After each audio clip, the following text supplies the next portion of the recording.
देखो, सच कहें तो पाकिस्तानी सेना और आतंकवादी संगठनों में फर्क ढूंढना वैसे ही है जैसे सांप और उसके जहर में अंतर खोजना। सैफुल्ला हो या फिर बालाकोट में मारे गए जैश के दरिंदे, वही झंडा, वही मुआवजा, वही शहादत।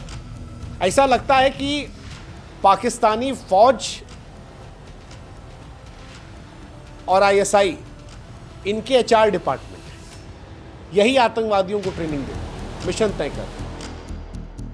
करगिल में सेना की आड़ में आतंकवादियों को घुसपैठ कराना हो या हाफिज सईद को सुरक्षा देना, पाकिस्तान की पॉलिसी है दो तरह की फौज रखो, एक वर्दी वाली, एक बिना वर्दी वाली। तो दोनों में कोई अंतर नहीं। और इसीलिए शायद भारत ने जब पहलगाम में हमला हुआ था तो पाकिस्तान के फौजी ठिकानों को निशाना बनाया था, ताकि पता लगे बाद में, पहले आतंकवादी ठिकानों को और बाद में फौजी ठिकानों, क्योंकि दोनों में कोई खास फर्क नहीं, दोनों एक ही हैं।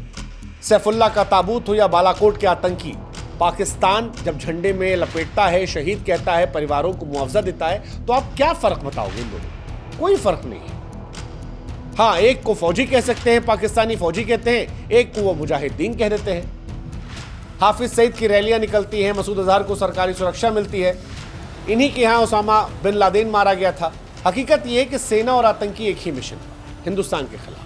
अब सवाल यह है कि आतंकी शवों पर जो झंडा है वो गर्व है पाकिस्तान के लिए, गटरी गंदगी? यार, हमारे लिए तो ये देखना शर्मिंदगी है कि कोई मुल्क अपने झंडे को आतंकी पर लपेट रहा है।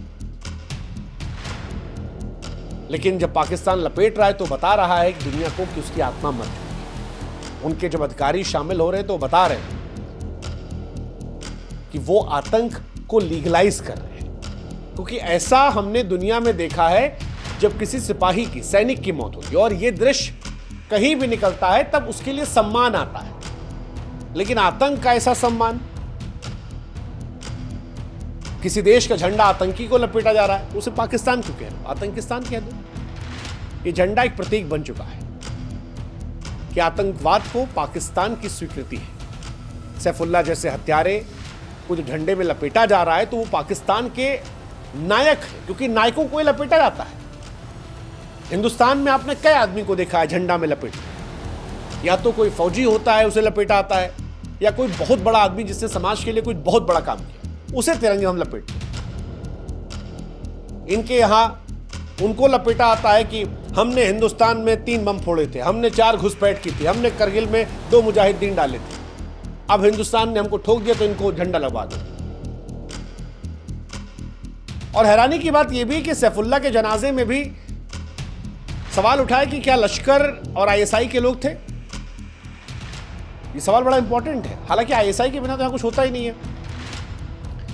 इसी में एक चच्चा हमारे इंडिया में पूछ ले कि भैया क्या पूरा पाकिस्तान है आतंकवादी है?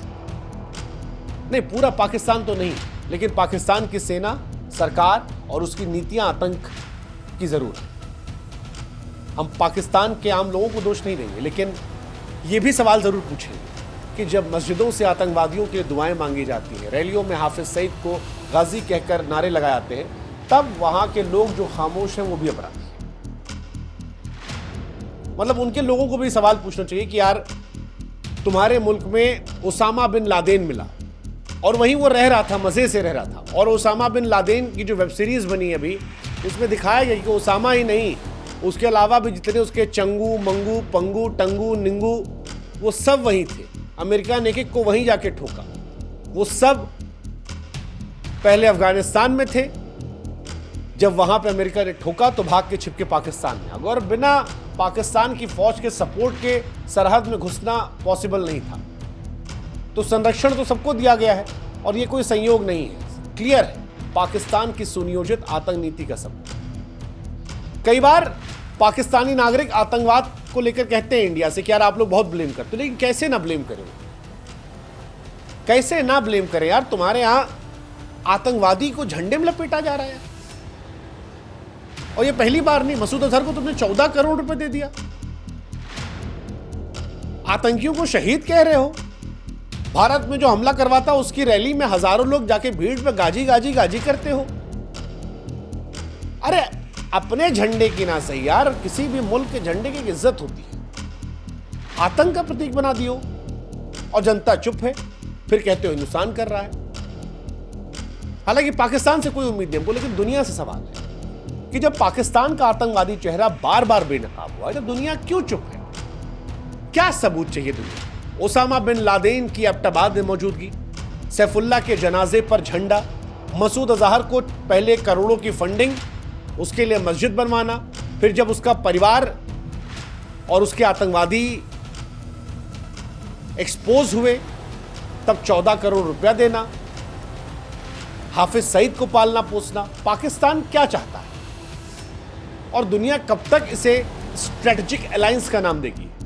कुछ करने जाओ तो चीन मसूद अजहर बचा लेता है, यूएनएससी में निंदा प्रस्ताव आता है, लेकिन हकीकत यह है कि पाकिस्तान एक न्यूक्लियर सशस्त्र आतंकवादी संगठन है जो अपने नागरिकों को जिहादी बनाता है और शवों को राष्ट्रीय गौरव। उनके विदेश मंत्री का बयान आपको याद होगा कि पहली लाइन के फौजी खत्म हो गए तो फिर बच्चे जो हैं उन्हें आतंकवादी बनाएंगे, जिहाद करवाएंगे, मदरसों से बच्चे लाएंगे। यार ये पूरी सर्किल है दो फ्रंट पर, एक फौजी वाली फ्रंट, दूसरी मदरसे से बच्चा पिक करो, उसका ब्रेन वॉश करो, उसे आतंकवादी बनाओ, फिर वो भारत से लड़ेगा, फिर भारत उसे ठोकेगा, जब वो मर जाएगा तो झंडे में लपेटा जाएगा बड़े वाले आतंकवादियों को, उसके बाद उनके घर वालों को पैसा दे दिया जाएगा, कुछ को हिंदुस्तान भेजा जाएगा, कसाब को जैसे भेजे थे ये लोग, और दुनिया इसको देख के एक्सेप्ट करती है।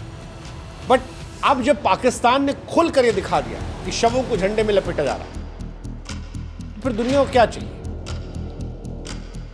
मतलब इसके बाद दुनिया क्या मांगती है? क्योंकि सबूतों की कोई कमी नहीं, कमी इच्छा शक्ति की है। भारत इसे उजागर कर रहा है, पाकिस्तान बेशर्मी से एक्सेप्ट कर रहा है। उनके क्या फर्क पड़ता है? रक्षा मंत्री ने जाके कह दिया वहां CNN पे, सोशल मीडिया सबूत, कुछ कह दे रहे, क्या फर्क पड़ता है उन्हें? कुछ फर्क पड़ रहा है?